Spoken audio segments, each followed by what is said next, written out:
Bienvenue à chacun et à chacune pour cette nouvelle émission de l'Instant Bible. Nous avons grand plaisir à vous retrouver pour échanger avec les pasteurs Pascal Rodet. Bonjour. Bonjour Stéphane, plaisir de se retrouver. Oui, comment ça va? Bien, une bonne journée. Et donc nous sommes aussi en compagnie du pasteur Jétro Camille. Bonjour Stéphane. Bienvenue. Merci beaucoup, heureux d'être là. Merci de votre participation à cette émission.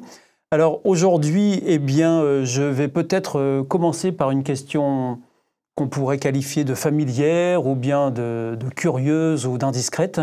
Est-ce que vous pouvez me dire, Pascal Rodet, quel genre de fils vous avez été? Alors c'est clair que là on rentre dans l'intimité. Alors est-ce que j'étais un gentil garçon ou un vilain garçon? Bonne question. Je me considère, de mémoire, je vais dire, j'ai plutôt été un fils plutôt calme, serein. Des bêtises, oui, j'en ai faites, des sacrés, surtout avec mon grand-père. Mais vilain garçon, non, pas plus que ça. Ouais. Et pasteur Jétro Camille, alors vous, quel genre de fils vous avez été? Un fils enquiquinant parce que je posais tout le temps des questions. Voilà, je lisais beaucoup, je posais des questions et j'ai longtemps cru que « va voir » dans le dictionnaire était mon deuxième prénom. Mais j'étais pas méchant non plus. Quelques bêtises aussi, les boîtes de nuit, la fiesta, des choses comme ça. Rien de trop méchant, Alors donc dans la Bible, nous trouvons une histoire qui est relatée par Jésus-Christ lui-même, qui parle justement de la relation entre un père et son fils. Et en fait, il s'agit d'un homme qui avait deux fils. Et le plus jeune, dit à son père, est-ce que je pourrais recevoir ton héritage ? Le père partage ses biens et peu de jours après, le plus jeune décide de partir, de tout quitter. Il va dans un pays éloigné où il dilapide tout en quelque temps. Et alors qu'il a tout dépensé, il y a une importante famine qui survient dans le pays où il se trouve. Et alors donc il commence à se trouver dans le besoin, il est affamé et il se met à la recherche d'un travail. Et il se retrouve à garder des porcs. Il a tellement faim qu'il aimerait pouvoir manger la nourriture des porcs, mais on ne lui en donne pas. Alors, il commence à réfléchir à sa situation et il se dit, finalement, chez mon père, les ouvriers, ses employés ont de quoi manger, de quoi être couverts et ils ont tout ce qu'il leur faut. Alors je vais retourner voir mon père et je vais lui dire je suis plus digne d'être appelé ton fils, mais reprends-moi au moins comme un de tes employés.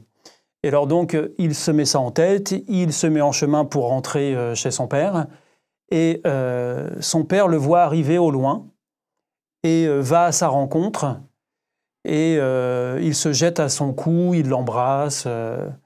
Et alors, le fils dit à son père, je suis plus digne. Il lui sort sa tirade, ce qu'il avait prévu de lui dire. Et, écoute, je ne suis plus digne d'être ton fils. Et le père, il veut même pas entendre ça. Il appelle ses employés, il leur dit, vite, préparez, allez chercher les plus beaux vêtements, les plus belles chaussures. Et puis, préparez une fête. Voilà, mon fils que j'avais perdu, je l'ai retrouvé. Et voilà, il est très, très, très heureux. Et alors... évidemment, quand on entend cette histoire, qu'on retrouve dans la Bible d'ailleurs, on se dit qu'on aimerait tous avoir un père comme celui-là. Je ne sais pas d'ailleurs, je vous ai demandé quel genre de fils vous étiez, mais quel genre de père aussi vous avez eu et quel genre de père vous êtes vous-même, pasteur Jétro? J'ai eu un père qui a beaucoup travaillé pour assurer notre bien-être matériel, mais qui ne s'est pas occupé de nous, vraiment, il était plutôt absent. Et moi, je suis un papa plutôt casse-pied, très affectueux, un peu papa poule, mais assez casse-pied. T'as nettoyé ta chambre, à faire tes devoirs. Non, tu ne peux pas jouer tant que ta pièce n'est pas nettoyée, que t'as pas fait tes devoirs. Voilà, je suis assez tatillon. Je suis un petit peu enquiquinant comme papa. Mais bon, je crois que mes enfants m'aiment. Ils sont pas partis encore, on verra. Pasteur Pascal Rodet, alors, quel genre de père vous avez eu et quel genre de père vous êtes? Alors, un peu différent. C'est-à-dire que moi, j'avais un père présent physiquement, mais absent dans la relation. C'est pas lui avec ma sœur, qui était là pour... nous dire ce qu'il faut faire ou pas faire, c'est plutôt notre mère. Donc oui, ça, c'est plutôt une sacrée différence que je peux dire. Après, moi, avec mes enfants, comment j'étais, parce que maintenant, à 26 et 29 ans, C'est plus des enfants. c'est plus des enfants. Là, on n'a plus la même relation. Mais en effet, j'étais plutôt du genre à vouloir toujours être avec eux, jouer avec eux, faire des tas de choses. Ouais, plutôt... Papa poule? Papa poule, peut-être pas, parce que j'étais quand même un peu précis. Par contre, si j'ai envie de rajouter quelque chose de négatif, peut-être pas assez dans la discussion intime. Ce que j'ai pas eu, j'ai eu du mal aussi à le vivre avec mes enfants. Et voilà, ça c'est peut-être quelque chose qui me fait réfléchir aussi. Alors, dans la Bible, eh bien, Dieu est associé souvent au Père, et puis les humains à ses enfants. Et justement, l'histoire du fils dépensier que je viens de vous rapporter et qu'on trouve dans la Bible, elle est relatée pour nous aider à mieux comprendre quelle est la relation que Dieu veut avoir avec ses enfants, qui sont les humains, que nous sommes d'ailleurs. Et donc, pour bien comprendre la situation dans laquelle nous nous trouvons aujourd'hui, eh bien, je crois qu'il faut remonter au début de l'histoire de l'humanité. Jétro Camille, est-ce que vous pouvez nous dire à quand ça remonte les difficultés de relation entre Dieu et les humains? Mais tout de suite. Dès qu'ils ont été créés, tout de suite, il y a eu des problèmes. Il y a une petite semaine pépère, et puis après, tout de suite, c'est parti en vrille sur les conseils d'un certain Lucifer, qui, pour être très synthétique, dit que Dieu ne mérite pas d'être Dieu, et qu'on peut être Dieu nous-mêmes, qu'on peut faire le job, et que donc, il suffit de manger cette magnifique pomme golden, non, c'est pas une pomme golden, enfin un fruit, pour pouvoir accéder au pouvoir de Dieu. Et alors, l'humain a considéré cela, il a médité, et puis il a franchi le pas, ce qui, quelque part, a créé une brisure, une séparation avec Dieu. C'est ce qu'on appelle le premier péché. Bon, c'est en langage religieux, mais ça veut dire quoi? Ça veut dire que quelque part, on n'est plus sur la même longueur d'onde, on n'a plus la même vision, et puis on a perdu ce lien, cette confiance qu'il y avait dès le début. Non. Et où est-ce qu'on trouve dans la Bible ce passage? Eh bien, on trouve ça dans la Genèse, au chapitre 3. Et peut-être d'ailleurs, on pourrait lire, je crois, disons peut-être au verset 9, ce que Dieu demande à l'homme, parce que l'être humain a péché, ils sont dans le jardin d'Éden, le premier jardin, magnifique, et puis ils sentent que quelque chose est cassé, alors ils vont se planquer. Et Dieu appelle l'homme et il lui demande « Où es-tu » L'homme répond « Je t'ai entendu dans le jardin, j'ai eu peur parce que je suis nu, alors je me suis caché. » Le Seigneur Dieu lui demande « Qui t'a appris que tu étais nu ? Est-ce que tu as mangé du fruit que je t'avais interdit de manger ?» Et l'homme répond « La femme que tu m'as donnée, c'est elle qui m'a donné ce fruit. » Évidemment, c'est la femme, comme par hasard. « Et j'en ai mangé. » Alors le Seigneur Dieu dit à la femme « Qu'est-ce que tu as fait ?» La femme répond « Le serpent m'a trompé. » Évidemment, c'est les serpents. « Et j'ai mangé du fruit. » Alors le Seigneur Dieu dit au serpent « Parce que tu as fait cela, je te maudis, et ceux qui naîtront de la femme deviendront tes ennemis, et ceux qui naîtront d'elle t'écraseront la tête, et toi tu les baisseras au talon. » Alors, est-ce que ce texte ne fait pas ressortir un aspect assez sévère de Dieu, puisque à la première désobéissance, eh bien, le couperet tombe, la sanction ne tarde pas? Alors, je pense qu'il y a deux étapes dans cette histoire, d'abord. Alors oui, il y a des conséquences, mais j'ai envie de dire, à chaque fois qu'il y a des bêtises, il y a des conséquences. On peut essayer de les réparer, mais la bêtise est faite, et elle est plus ou moins importante ou grave selon les situations. Mais quand je dis qu'il y a deux étapes, c'est que c'est Dieu qui va chercher Adam et Ève, alors que Dieu est tout-puissant, Dieu voit tout, il entend tout, etc. Et pourtant, c'est lui qui pose la question « Où es-tu » Sous-entendu, je ne vais pas m'imposer, je ne vais pas être le tyran qui va dire « T'as fait une bêtise et je te tue tout de suite ». Non, il dit « Où es-tu » Il essaye d'avoir et de retrouver le dialogue.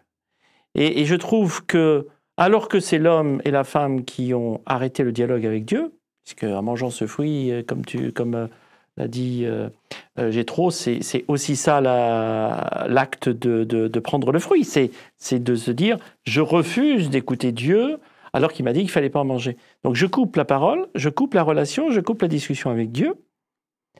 Et ça aurait été logique si c'était moi, du coup, qui retournais à ce dialogue. Ben non, c'est pas le cas, c'est Dieu qui va... Pourtant, c'est lui l'offensé dans cette histoire. Et pourquoi est-ce que Dieu tient tant à garder le contact avec les humains? Alors, je crois qu'il y a l'amour qui est évidemment important derrière. Et je pense que c'est quand on me racontait comment on était ou comment on est avec nos enfants. Ben, avant tout, quand on a des enfants, c'est qu'on est heureux avec eux et on a de l'amour pour eux.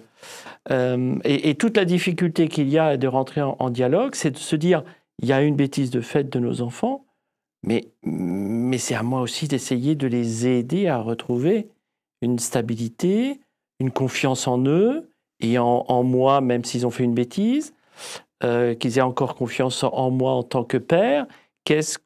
Comment je vais aborder la question? Et c'est ça que Dieu est en train de faire avec Adam et Ève. Et il le fait magnifiquement. Il le fait magnifiquement. J'aime beaucoup cette question, où es-tu? Parce que c'est exactement la question que se pose le fils prodigue dont on parlait, le garçon qui a voulu tout de suite dilapider son héritage. Le fils dépensier, oui. C'est seulement au moment où il se demande, mais où je suis, mais qu'est-ce que je fais là? Qu'il prend conscience qu'il y a une vraie rupture et qu'il a vraiment perdu quelque chose de précieux. Sinon, on peut être perdu, mais être convaincu d'être finalement Quand il dépensait l'argent, tout allait bien. Il se disait, mais mes tocards de frères qui sont restés là-bas, qui travaillent encore avec papa, moi je m'éclate, moi j'ai la vie, moi je suis intelligent. Jusqu'à ce qu'ils mesurent. Et Adam et Ève, eux, sont pas dans la fierté, ni dans l'orgueil, ils sont dans la peur. Et la peur non plus, dans une relation, n'est pas quelque chose de souhaitable et de bénéfique. Donc Dieu, au lieu de dire « je t'y prends, je vais t'en coller une », Dieu va poser une question. Où es-tu? Et cette question-là, elle est fondatrice de la possibilité de cheminement d'Adam et Ève qui vont alors commencer timidement à retendre la main vers le Dieu qui, le premier, a tendu la main. C'est ça qui est beau avec Dieu. C'est que si les religions décrivent un Dieu qui est exigeant, qui demande aussi, qui exige cela, Dieu, lui, simplement tend la main. Et à partir de là, il nous fait progresser avec lui. Alors, ce « où es-tu », pasteur Rodet, est-ce qu'au fond, il ne s'adresse pas à chacun de nous? Ah, tout à fait. Et je l'espère à être entendu par chacun d'entre nous. Parce qu'il y a ça aussi. C'est que, encore une fois, Adam et Ève, à un moment donné, ont répondu à la question « où es-tu? Pourquoi te caches-tu » mais tout le monde n'a peut-être pas envie de répondre. Or, ça, c'est aussi une nécessité pour chacun d'entre nous.